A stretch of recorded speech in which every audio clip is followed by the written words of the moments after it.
વૈશાખભાઈ, પહેલાં તો સૌથી બહુ જ મોટા કોંગ્રેચ્યુલેશન્સ, કેમ કે ચણિયા ટોળી પહેલા જ દિવસથી બ્લોકબસ્ટર કહેવામાં લોકો મને આવી ગઈ છે. એના કરતાં વધારે મેં મૂવી હજી જોઈ નથી, પણ લોકોના રિવ્યૂઝ પ્રમાણે લોકો તમારા રોલને લઈને બહુ વખાણ કરી રહ્યા છે.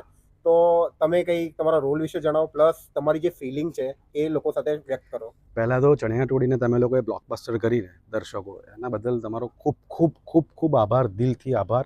અને હજુ પણ બધા શોઝ હાઉસફુલ જઈ રહ્યા છે, તમારા દર્શકોના આભારે છે.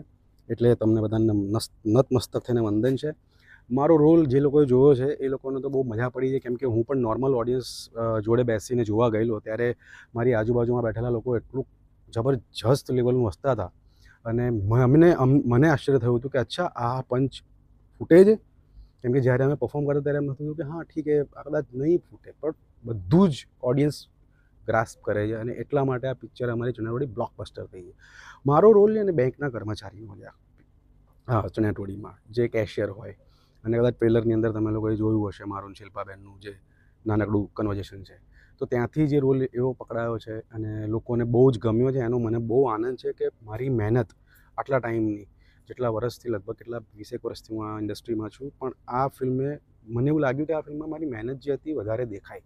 અને આ રોલ મારા માટે ચેલેન્જિંગ પણ એટલા માટે હતો કે આ રોલની અંદર ડાયલોગ્સ, જૂજ ડાયલોગ્સ છે. એટલે એક એઝ એન એક્ટર જે રાઇટરે એમને સ્ક્રીન પ્લે લખીને આપ્યો છે, એ સ્ક્રીન પ્લેની અંદરથી અમે અમારું કેરેક્ટર બિલ્ડ કર્યું છે કે કઈ રીતે આ માણસ સામેવાળો જે ડાયલોગ બોલતો હશે એના એક્સપ્રેશન્સ શું આપશે, કેવી રીતે આપશે, કેવી રીતે રિએક્ટ કરશે. ડાયલોગ તો હતા જ, પણ એના સિવાય તો એ કેરેક્ટરાઇઝેશન, એનો કેરેક્ટરનો આર્ક બનાવવામાં મને બહુ મજા આવી. કેમ કે આ રોલ માટે મહેનત કરવી પડી ને, એની મજા છે. જો આવા રોલ મળે મહેનત કરવાવાળા તો ઓર મજા આવે.